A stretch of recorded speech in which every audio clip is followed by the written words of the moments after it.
verse 11. For Yahweh hath redeemed Jacob and ransomed him from the hand of him that was stronger than he. Why is Esau stronger than us? Because he was blessed with the sword. You know, that's his blessing. And that clearly, Salaki, brother, that clearly omits the fake Jews, man. They got one of the most powerful militaries funded by their brothers, the other Edomites over here in America, man. All right, they got their own Air Force. They got a Navy. They got armored vehicles. They got nuclear capability. They got surface-to-air missiles. Okay, air-to-air missiles. They got everything, man. All right, body armor. They got all that stuff, man. Okay, according to the scriptures, Israel will be the borrower, not the lender, man. All the bankers are the fake Jews, man. Okay. Hell, hey, right around the corner is the jewelry district. We go down to the end of the block and make a left and start walking up. You're gonna walk into all the diamond stores and the jewelry stores, and about 98% of them are owned by them fake Jews. As a matter of fact, I only know a couple that's not, man. And there's one Jake got a store over there, right? And one of them might be a Korean, a Moabite or something. But all the rest of them jewelers on Jewelers Road, right around the corner, is all them Oppenheimers and Schwartzes and Finkelsteins and Shriners, right? Right. Okay? They're the head. The scriptures clearly say that Israel will be the tail, man. That they will be the borrower, not the lender, man. This is Isaiah 44 and 23. Sing, O ye heavens, for Yahweh hath done it. Shout ye lower parts of the earth, break forth into singing. Ye mountains, O forests, and every tree therein. For Yahweh hath redeemed Jacob and glorified himself in Israel. What does it say, General Yohanan, within that scripture? Nowhere. It says, sing, O ye heavens. This is Isaiah 44 and 23. Sing, O ye heavens, for Yahweh hath done it. Shout ye lower parts of the earth, break forth into singing, ye mountains, O forests, and every tree therein. For Yahweh hath redeemed Jacob and glorified himself in Israel. Yeah, I read along with you, brother. Definitely. Yeah. I will vouch for General Yohanan was not there. It's a quick precept. This is Exodus 14 and 14, and it says, the Lord shall fight for you, and ye shall hold your peace. So that's the same thing, like we're going into, man, the Lord is getting ready to fight for us. How are we going to glorify the Lord if we get up and we doing something ourselves? There's no glory to the Father for that. Right. That's why it says, look, I'm going to save you from somebody that's stronger than you in every aspect, man. Like the brother was speaking earlier, man, they got weapons that'll blow your mind, literally. But on the other end of the spectrum that are far out, man. Esau's got laser weapons. He's got heart attack guns. He's got sound systems that'll make your internal organs just shut down, man. So we need a savior. This devil don't need a savior, man. Esau does not need a savior. Who's the ones that's in the jail system, getting gunned down, man? Fucked up. We the ones that is looking for Yahweh Shem Shah's mercy, man. I gotta bring it out, brother. This is just proof that the Most High can fight for us without us even having to lift up a hand, man. So this is 2 Chronicles 32, and starting at verse 20. It says, and for this cause Hezekiah the king and the prophet Isaiah the son of Amoz prayed and cried to heaven. Because that's all we have to do, man. Just to pray to our Lord, you know, to implement trust in Yahweh Bashem Yahweh Shah. It says, and Yahweh sent an angel which cut off all the mighty men of valor and the leaders and captains in the camp of Assyria. So he returned with shame of face to his own land. And when he was come into the house of his God, they that came forth of his own bowels slew him there with the sword. You know, so the Lord can fight for us. You know, and guess what? He's going to send his son to redeem us, man. You know, not General Yohanan, man. What can that fat ass nigga do for us? You know, besides give us a nice barbecue. Okay, you know? But then, you know, it wouldn't be too nice because it would be on the Shabbat. With the conscious community. With the conscious community. So, right, so, you know, the man did say too that you could pop your woman in the butt, so, you know, it might be a couple of vulnerable things on the grill too, you never know. You never know. This is 2 Corinthians chapter 10, verse 1.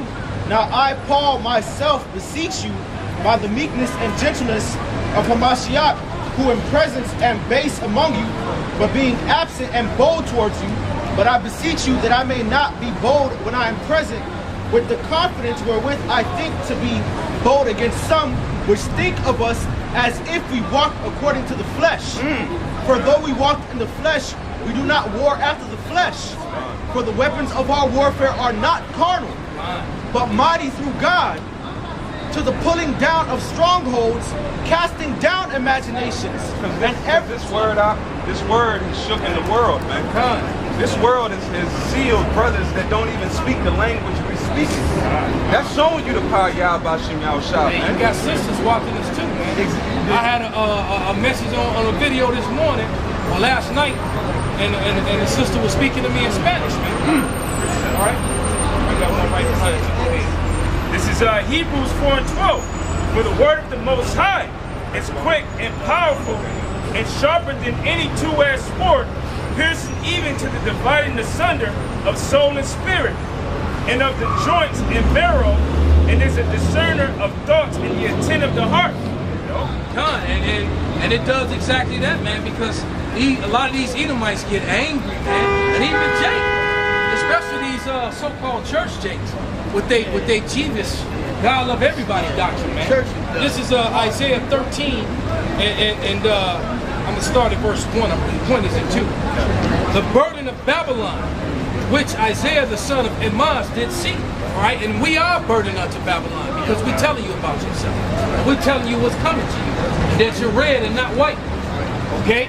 It said, lift ye up a banner upon the high mountain, exalt the voice unto them, shake the hand. Right, we're shaking the hand at you, man. I'm telling you. All right, it says that they may go into the gates of the nobles, man. So it's like we're standing at the gates of the Rothschilds' mega mansion, man. It's like every gate they have with your mini, there's a brother outside of it shaking his hand, telling you you're going your red ass into slavery. All right? And you know when them extra long fingers poking you. Right. They waking up here in Khan. But you know that's beautiful because once we shut down later on, you're going to have other brothers in a different state starting up, man. You know? And then on a Sunday, you know, and then some brothers go out on Monday. It's flooding the internet, man. Hey, man, that devil is scared, man. Esau is scared of this, man. And I keep hearing people just in random conversations talking about it. The brother was just off camera talking about how Jake rolled up here because the Spanish-speaking brothers teach right here, where we're standing right now. And how a brother rolled up and started talking to him while they were prophesying. You know, I let him say, hurry up. Come tell the story about the brother rolled up talking about the brothers in prison teaching Israel. Oh yeah, basically a couple of weeks back, the brothers were here prophesying in Spanish, and dude just rolled up. He basically told me, he's like, hey man, what are you guys, Israelites? He said, oh yeah, man, you guys are deep in the joint. You guys have your own day, your own study day. He said basically like, all the other philosophy has their day, and then they have their day of study for Hebrew Israelites. Wow. And he didn't say black Hebrew, he said Hebrew Israelites. Wow. He didn't even say it. You know what I'm saying? Wow. He didn't say black. You know, he didn't say conscious man or the original man. He said Hebrew Israelites. In prison. Yeah, he said in the joint. He said y'all deep because he had just got out. Dude came out. He was still, you know, he looked like he had just gotten, you know, out. Somebody gave him some money and you know, we was making jokes about it. You know, there was a dude that caught judgment in front of one of the camps about a year ago, man. And how he might be in that prophesying, you know, because he was actually listening to the word, and you know, a scoffer came against the men of the Lord, and dude judged them right in front of the camp on campus. Right. You know, it happened. You know, it was in the paper and everything. You know, through the Spirit of the Most High, we had nothing to do with it, but it happened right in front of us, man. All right. Yeah, I got a quick precept because there's nothing new under the sun. You know, there were like the Apostle Paul, you know, for doing the work. He was cast into prison. So that the Most High will have that happen.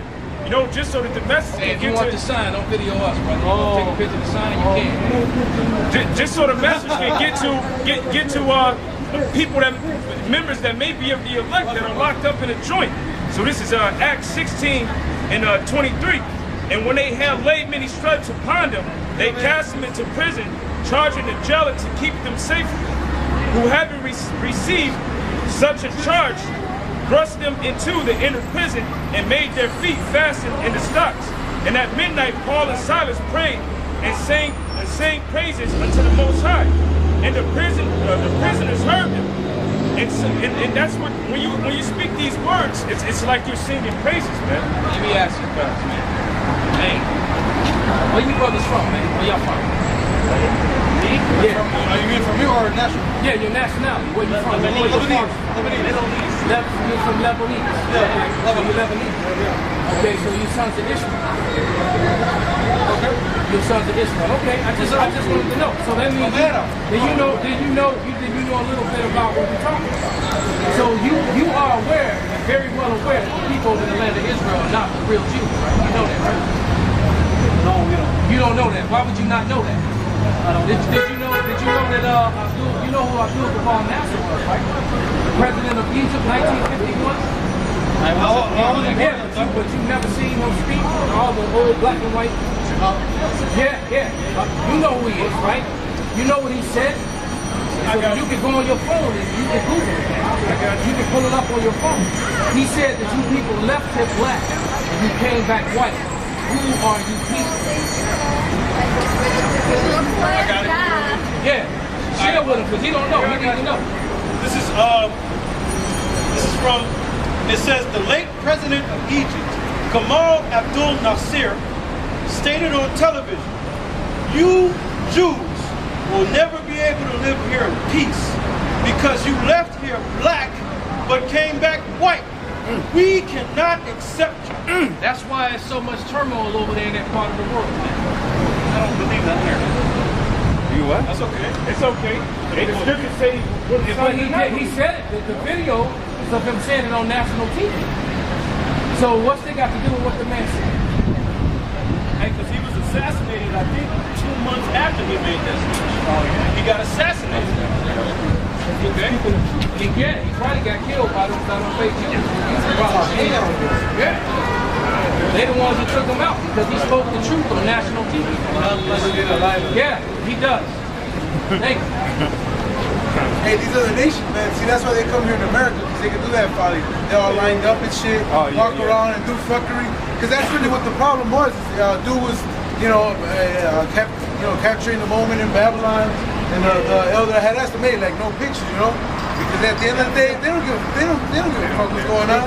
They're just glad they're in Babylon and shit. Yeah, they having a good old time. Yeah, because hey man, a lot of them motherfuckers, they come from the Middle East. They come straight to Vegas. So-called Middle East, by the way. It's really the land of Canaan, man. There's no such thing as the Middle East. That's a made-up terminology. And as soon as he said that, that made me realize how uneducated he really was, man. All right, because what the reason they call it, where's the Middle West, man? All right, the reason they call it that is because, brother, you put a picture of approximately 25. All right, from Britain to India, this region of the area, which they called the Middle East, was midway between Britain and India. There was an East India Trading Company. So if his apocrypha represented the so-called Middle East, it was midway between Britain and India. And they started calling it that, I believe, in the late 1800s or early 1900s. And that's when that terminology came to be. There's no such thing as a Middle East. It's the land of Canaan. And the land of Canaan was full of dark, melanated people, mostly with woolly hair, man. All right? Hamites and Israelites for the most part. Okay? Back to your lesson. This is back in Acts 16, verse 25. That there are going to be some that's cast into prison, to witness. Anybody claim me?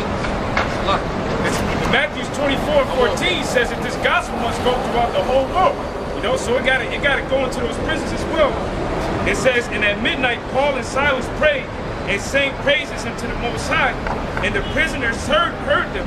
And suddenly there was a great earthquake, so that the foundation of the prison was shaken, and immediately all the doors were opened, and everyone's bands were loose. And the keeper of the prison awaking out of his sleep, and seeing the prison doors open, he drew out his sword and would have killed himself, supposing that the prisoners had been fled. And hey, there's been instances in riotous situations when the power things went out, when some of those inmates down in South America got out, man. Yeah, And earthquakes and things. That was a movie we watched, which I can't remember, man. Oh, that's the name of it. The earthquake? I think it was based in Peru. Man. Yeah. And there was an earthquake in a nightclub, and all these people died, and it was craziness in the streets. It was, you know, the lights went out and all that. There was no power. Total riotous situation. And then the main characters were trying to survive the night, make it to and they were a bunch of fake Jews on top of that. Right. And then the people and then the inmates got out, man. It was running among the people, man. And that sort of thing gonna happen again, man. Right. This is a quick precept. This is the book of Isaiah 42 and 22. And it says, but this is a people robbed and spoiled. I was just thinking that's the spirit. Go ahead, brother. It says, but this is a people robbed and spoiled. They are all of them snared in holes, and they are hid in prison houses. So where are the Israelis hid in prison houses, man? And it's none. They own them. They own them. They right. They got stock in them, man. Okay?